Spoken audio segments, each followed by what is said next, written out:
প্রিয় অষ্টম শ্রেণীর শিক্ষার্থীরা, শুভেচ্ছা নিও। আজকে আমি তোমাদের 2025 সালের বাংলা বিষয়ের নতুন বই সাহিত্য কণিকা থেকে গদ্য দশম অধ্যায় বাংলা নববর্ষ এর কর্ম অনুশীলন ক্ষয়ের সমাধান করে দেব। প্রথমে তোমাদের বলবো, যারা আমার চ্যানেলটি সাবস্ক্রাইব করো নাই তারা আমার চ্যানেলটি সাবস্ক্রাইব করবে এবং আমার সাথে থাকবে। তাহলে চলো আমরা ক্লাস শুরু করি। গদ্য দশম অধ্যায় বাংলা নববর্ষ এর কর্ম অনুশীলন খ।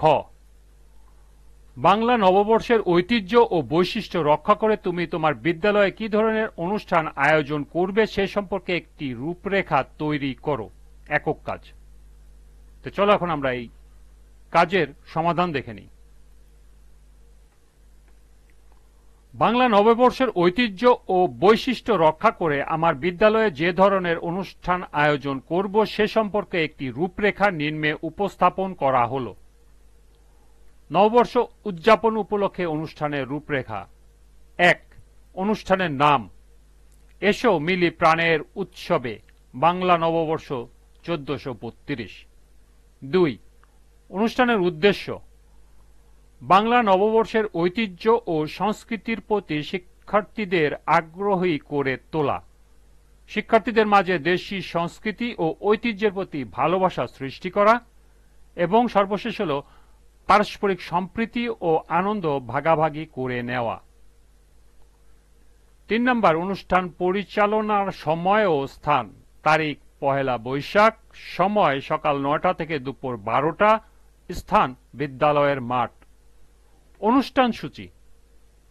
ক. মঙ্গল শোভাযাত্রা। বিদ্যালয়ের শিক্ষার্থীদের অংশগ্রহণে পটচিত্র, মুখোশ, ফেস্টুন, আলপনা চিত্র এবং ঐতিহ্যবাহী প্রতীক নিয়ে একটি মঙ্গল শোভাযাত্রা বের করা। খ. আনুষ্ঠানিক সাংস্কৃতিক অনুষ্ঠান। শিক্ষার্থীদের অংশগ্রহণে রবীন্দ্রনাথ, নজরুল সহ অন্যান্য কবিদের নববর্ষ সম্পর্কিত কবিতা, গান এবং লোকনৃত্য নাটিকা পরিবেশন করা। গ. ঐতিহ্যবাহী পোশাক ও হস্তশিল্প প্রদর্শনী। শিক্ষার্থীদের বাঙালি ঐতিহ্য অনুযায়ী পোশাক, পাঞ্জাবি, শাড়ি ইত্যাদি পরে অংশগ্রহণ এবং হস্তশিল্প প্রদর্শন করা। ঘ. বৈশাখী খাবারের উৎসব।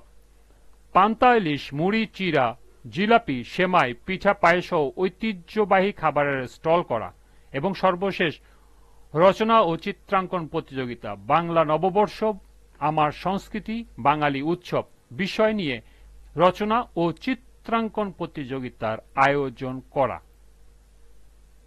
৫. অতিথি ও বিচারক মণ্ডলী। বিদ্যালয়ের প্রধান শিক্ষক, অভিভাবক, প্রতিনিধি, স্থানীয় সাংস্কৃতিক ব্যক্তিত্ব। ফলাফল ও মূল্যায়ন। অনুষ্ঠান শেষে প্রতিযোগিতার ফলাফল ঘোষণা, পুরস্কার বিতরণ, শিক্ষার্থীদের মতামত সংগ্রহ ও ভবিষ্যৎ উন্নয়নের পরিকল্পনা। পরিশেষ।